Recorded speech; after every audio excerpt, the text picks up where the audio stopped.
नमस्कार दोस्तों, कैसे हो? आयु बच्चे होंगे। आपके अपने चैनल बीएन स्टडी पॉइंट पर मैं आपका हार्दिक स्वागत करता हूं। आज की इस वीडियो के माध्यम से BSc first semester zoology Hindi notes से रिलेटेड टॉपिक है माइक्रो ट्यूब्स सूक्ष्म नलिका। बहुत ही मोस्ट इम्पोर्टेंट क्वेश्चन है आपके एग्जाम के लिए। तो आज के उसी के बारे में बात करेंगे। बहुत ही सरल शब्दों में मैं लेकर आया हूँ, और तो बने रहिएगा वीडियो के एंड तक। और यदि आप हमारे चैनल पर नए हो तो चैनल को सब्सक्राइब कर लीजिएगा, और वीडियो अच्छी लगे तो वीडियो में एक लाइक एंड कमेंट कर दीजिएगा। तो चलिए करते हैं वीडियो को स्टार्ट। तो क्वेश्चन क्या है? तो आपके एग्जाम में क्वेश्चन आएगा कि सूक्ष्म नलिकाएं यानी माइक्रोट्यूब्स की परासंरचना तथा कार्यों की व्याख्या कीजिए। ये 2022 और 23 के एग्जाम में एक बार आ भी चुका है। ठीक है, तो एग्जाम की दृष्टि से बहुत मोस्ट इम्पोर्टेंट क्वेश्चन है। तो आंसर किस प्रकार लिखना है? तो सबसे पहले हमें लिखना है इसकी डेफिनेशन, यानी माइक्रोट्यूब्स है क्या।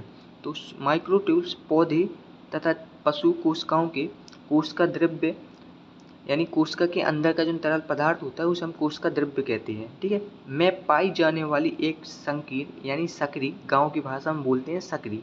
ठीक है, संकीर्ण खोखली ट्यूब जैसी संरचना होती है। सूक्ष्म नलिका कोशिका के आकार को सहारा देने में हेल्प करती है।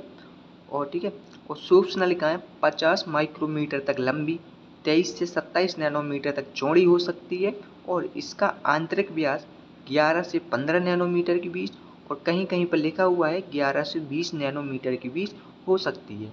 ठीक है, बहुत ही सरल शब्दों में मैंने लिखा हुआ है। ठीक है, इसमें से आपको क्या याद करना है कि पौधे तथा जंतु कोशिकाओं की कोशिका द्रव्य में एक संकीर्ण खोखली ट्यूब जैसी संरचना होती है, और सूक्ष्म नलिका कोशिका के आकार को सहारा देने में हेल्प करती है।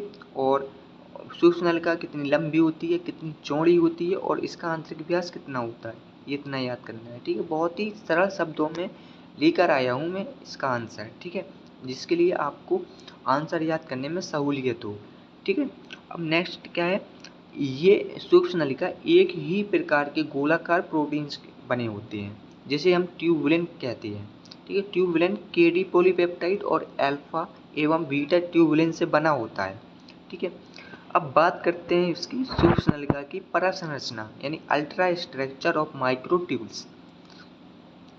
तो बहुत ही सरल शब्दों में मैं लेकर आया हूँ। तो इसका आंसर है, एक जंतु कोशिका अधिकांश नलिकाएं उत्पन्न करती हैं। एक जंतु कोशिका अधिकांश नलिकाएं उत्पन्न करती हैं, और माइक्रोट्यूब्स कोशिका के केंद्र के पास उपस्थित सेंट्रोसोम से बाहर निकलती है। यानी इन कोशिका के केंद्र के पास उपस्थित सेंट्रोसोम होता है, उससे बाहर निकलती हैं, और सूक्ष्म नलिका ट्यूबुलिन नामक सब यूनिट से बने होते हैं।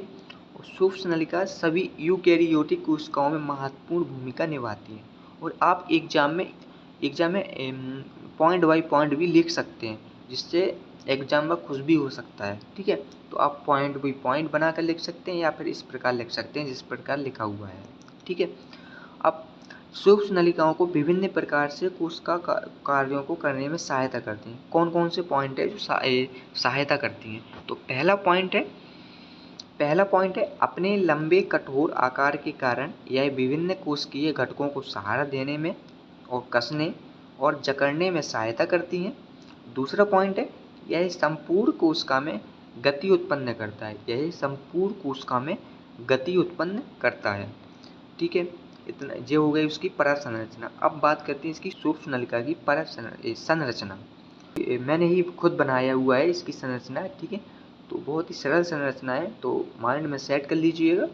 और इसके जो किनारे पे ये हैं, तो ये हैं इसके अल्फा ट्यूबुलिन, और जो छोटे से दिखा रहे हैं ये है बीटा ट्यूबुलिन।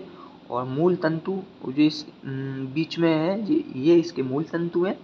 और ये ऊपर ये जो निकले हुए हैं लंबे लंबे तना की टाइप के, तो ये विषम द्वितीय है। ठीक है, ये है इसकी सूक्ष्म नलिका की संरचना।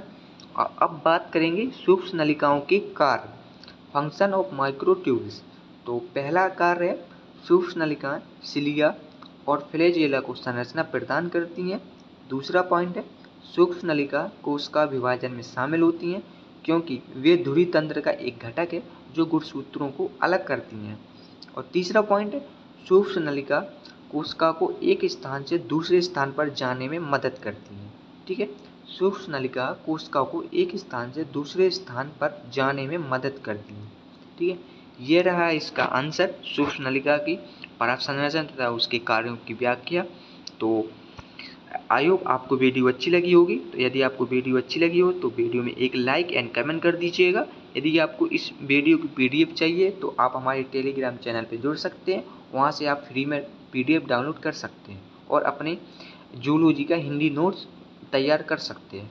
ठीक है, तो यदि आप हमारे चैनल पर नए हो तो चैनल को सब्सक्राइब कर लीजिएगा और वीडियो में लाइक और कमेंट करना ना भूलें।